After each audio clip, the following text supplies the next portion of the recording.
Previously on AlanWake, Alice has been kidnapped. Alan, please.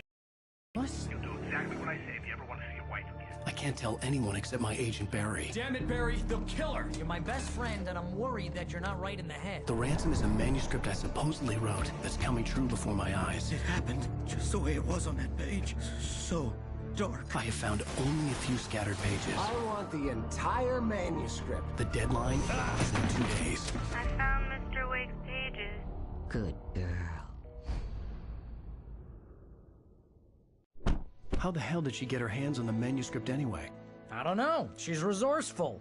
I told you you were too hard on her. Listen, I found out all sorts of interesting stuff while I was digging around. Yeah. Mr. Wake, it's Sheriff Breaker. We have an FBI agent here, Agent Nightingale. FBI? He's anxious to see you. You'd better come to the station. Okay, I'll be right over, Sheriff. Let's make this quick, huh? Help you folks? Name's Randolph. I'm the manager. We're looking for Rose. Works as a waitress down at the diner? Rose, sure. Nice girl. Who wants to know? I'm Alan Wake. The writer, huh? I heard on the radio you were visiting. Well, I'll show you her trailer. That Rose, she's a nice girl. Always pays her rent on time.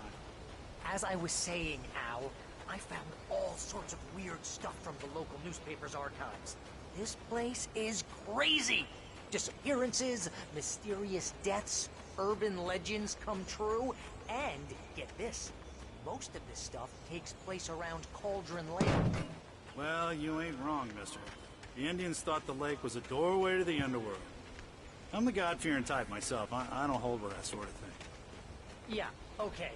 Anyway, there was an island there owned by a guy called Thomas Zane. Now, some of the articles I found about him make him out to be a famous writer, but I ran a bunch of searches, couldn't find a single thing he wrote. Zane was heavily into diving, so much so that the place came to be called Diver's Isle. But the volcano under the lake erupted in 1970, and Zane went down with the island.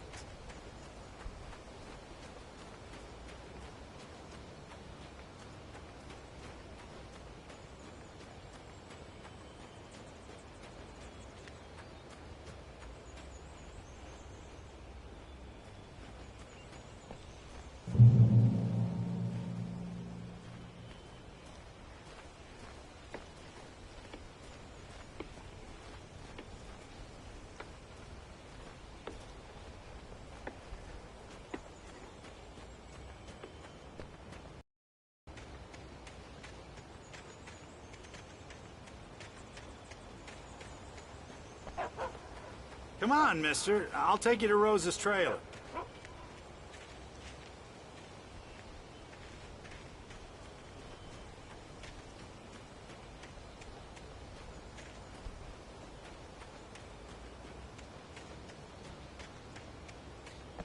Just follow me.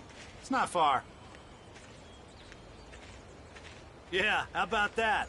It was there in the morning, as if it had fallen from the sky. But it would take a tornado to lift something like that. We're damn lucky it didn't crush any of the trailers.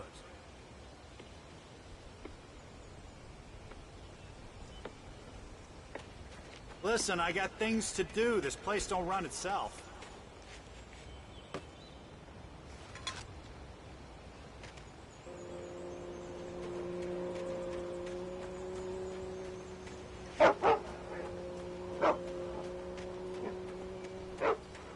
Give me a break, mister. Can we just get a move on?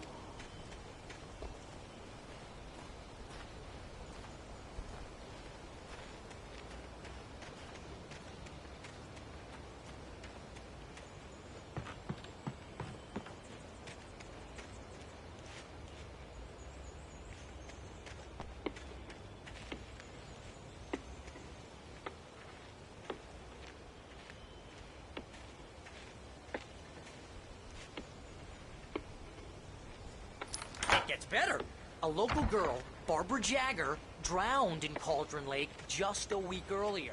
They were lovers. Sure, Jagger's a local spook store. The Scratching Hag. Comes for you in the dark. Childish stuff. Anyway, Al, I'm just getting to the best part. all of the articles about this stuff were written by Cynthia Weaver. I asked around, and she's that crazy bag lady you met. What, the lamp lady? She can be a little loopy, but she's not homeless or anything. Yeah, anyway, she knew both Jagger and Zane before they both died, and she had some kind of a breakdown.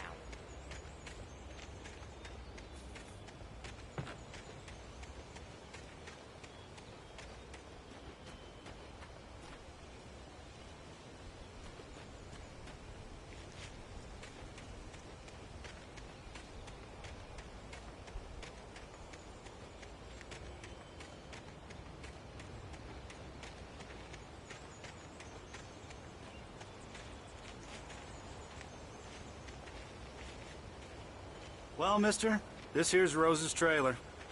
You mind me asking what you want with her? We're just here to talk to her, pal.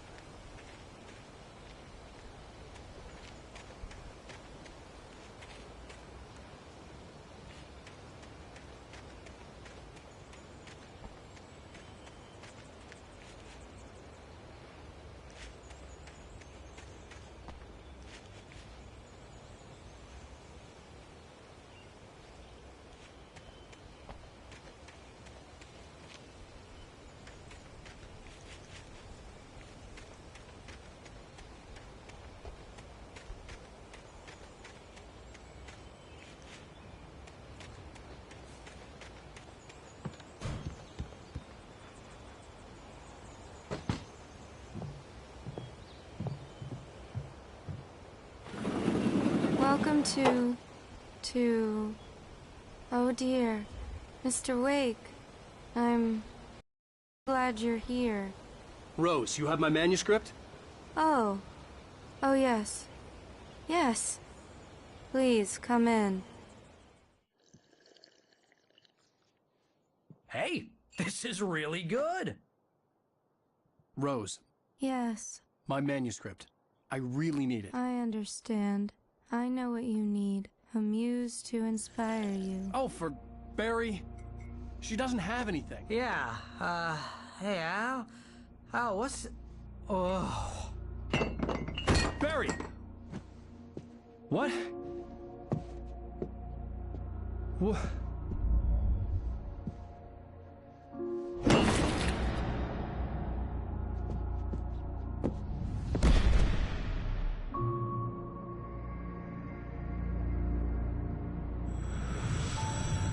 It's coming for you, hiding in my barber's skin. I'm too weak to stop it. You must turn the lights on. I promised I'd come visit you and your lovely wife. You must finish what you started. I insist. You must turn the lights on. Turn the light on. Back to work, boy.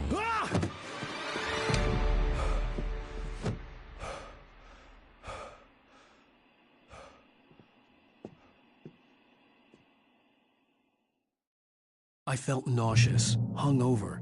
Only anger kept me going. I can't tell reality from dream anymore, but it seems I have an imaginary editor to help me. She's an old woman in a funeral dress. I call her Barbara Jagger. She's very strict. I'm writing faster and faster. My manuscript is being heavily revised. The edits are getting very aggressive, and each day there's less of me and more of her. I hate it, but I know she's right. She promises me I can save Alice this way. She knows more of this than I do. About the complex incantation I'm attempting. About this place. She's worked with another writer under similar circumstances, Thomas Zane. The genre of the story seems to be shifting. It's turning into a horror story.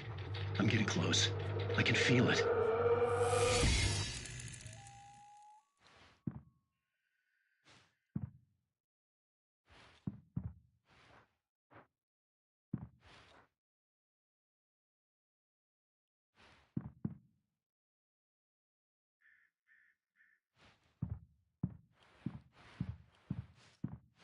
Rose took a day from me. I had less than 12 hours left to meet the kidnapper. All I could do was get Barry into the car, work something out once I got on the road. Barry was out of it. He was way too heavy to carry. You're right. I deserve more money. I'm so handsome.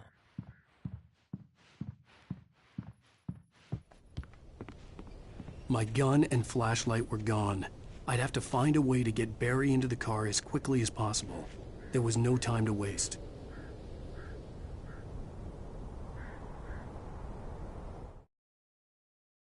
Mr. Randolph liked Rose. That little smile she had. How she was still sweet when life had tried so hard to make her bitter. It wasn't any of his business what she did in her trailer. But those strangers, the writer and his smart-ass sidekick, looked like trouble. And they'd been in there for hours, way past her normal bedtime. He reached for the phone and called the sheriff's station.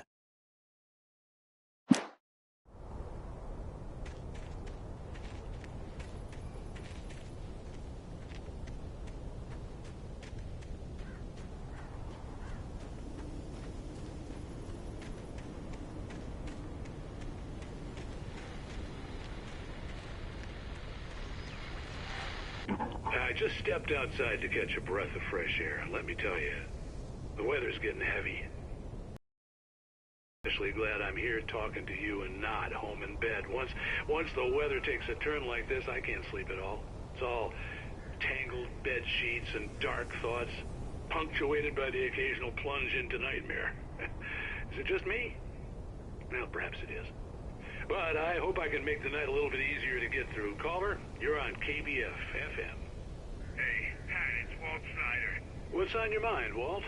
Well, I am the way you are, but, well, I can't sleep either, you know?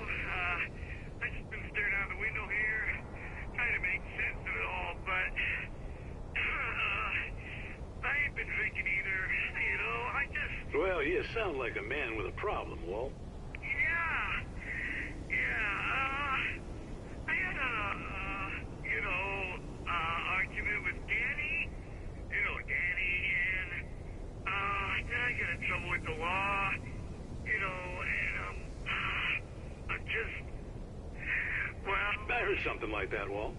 Yeah, well, you know, Danny's my best friend, and, they let me out on bail today, and now I'm just alone here at the window, you know, waiting. Man, and there's something in the air tonight, man. I was just outside looking up at the sky above our broadcast tower thinking the same thing. What are you waiting for, Walt? I don't know.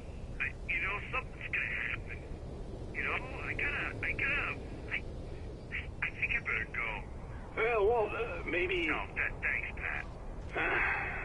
Well, good luck to you, Walt. Hang in there. Let's take a little break, folks. This weather's really something else, huh?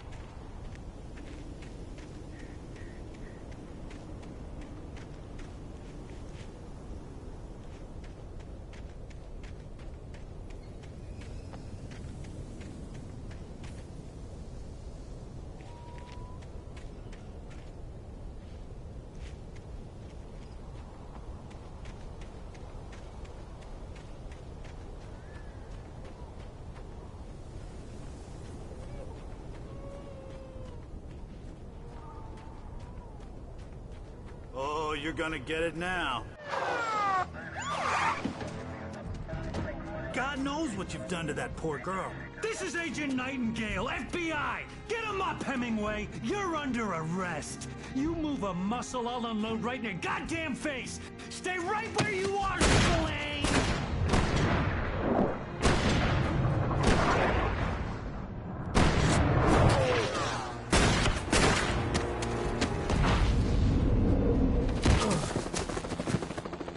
What are you? I'm standing right here, you goddamn maniac!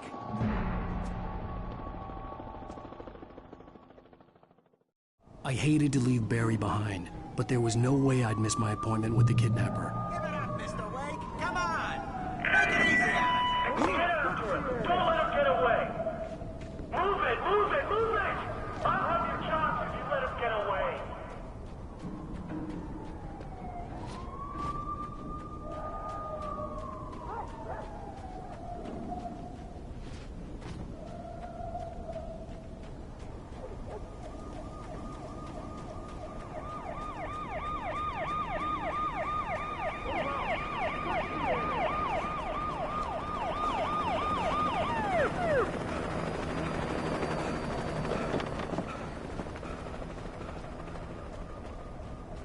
running!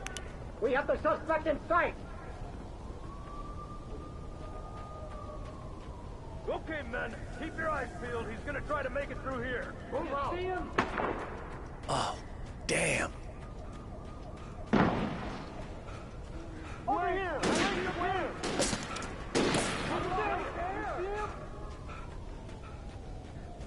God damn it! Where did he go? He slipped away. Keep an eye out.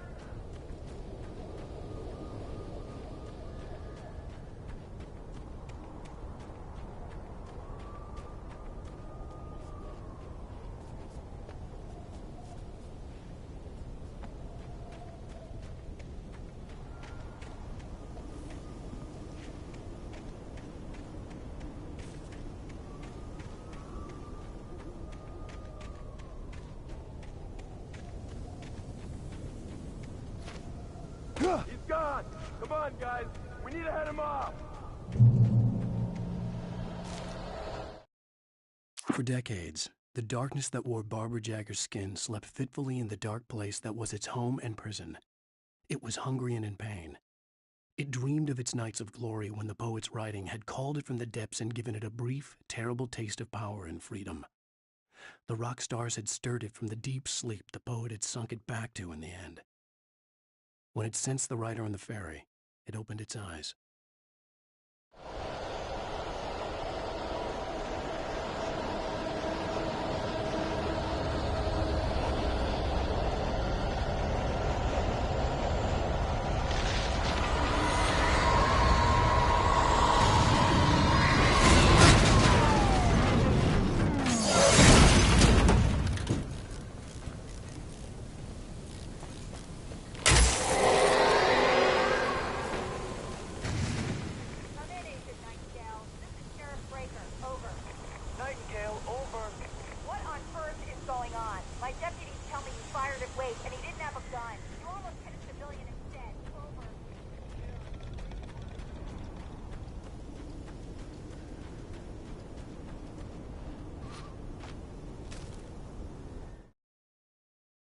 Rose didn't know how the strange old lady got in her trailer, and she looked wrong somehow.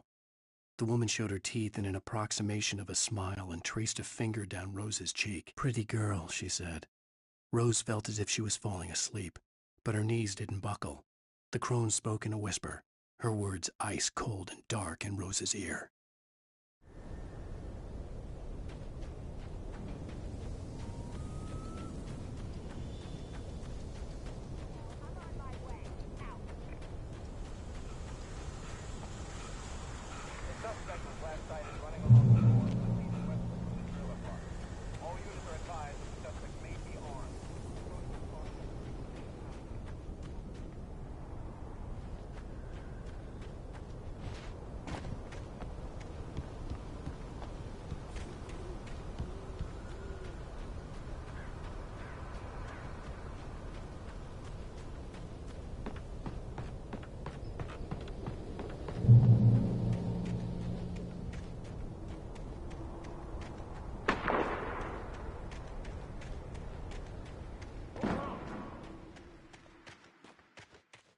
Search the area!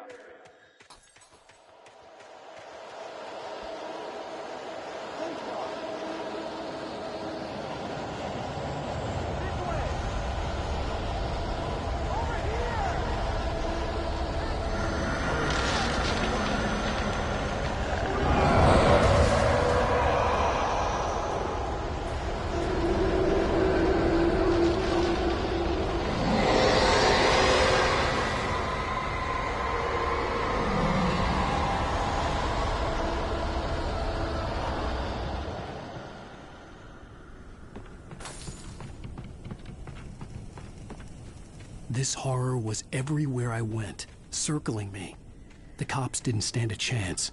They were after a writer, not a monster. Sheriff Breaker, this is Agent Nightingale. I've lost contact with most of the men you assigned to me. It's Wake's doing. Wait, are you seriously telling me that geek writer just took out my deputies? Are you kidding? I mean, have you seen this guy? He wears a tweed jacket. Over. He's the guy we're chasing. If it's not him, who then? Bigfoot? Over. I don't know yet, but I'm not in the habit of jumping to conclusions.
North here.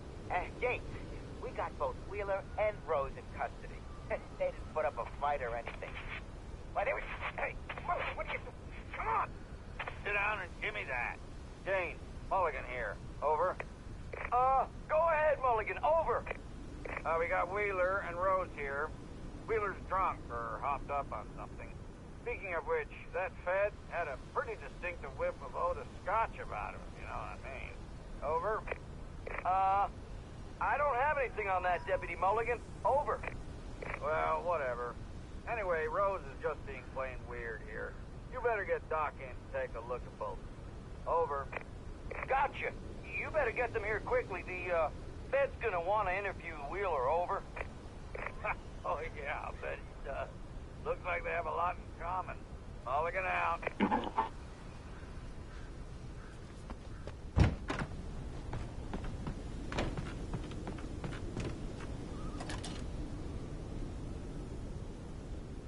I could see the lights of the radio station in the distance.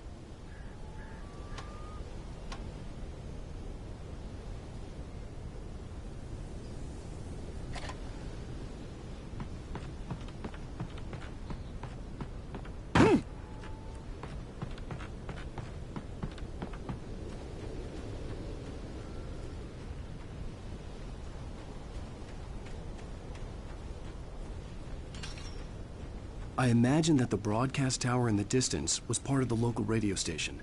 Maine seemed like a decent guy. Perhaps he could give me directions to the coal mine.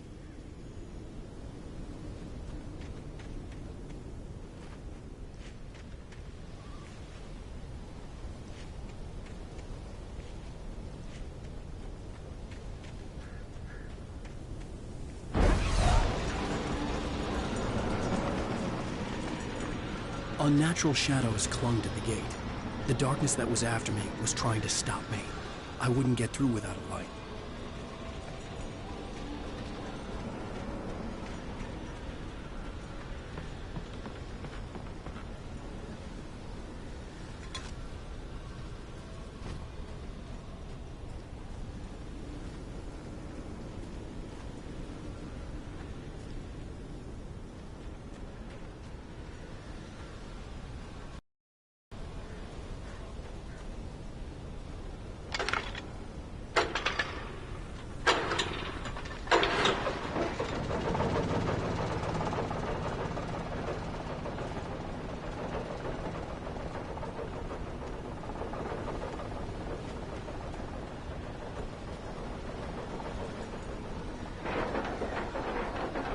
The old generator conked out.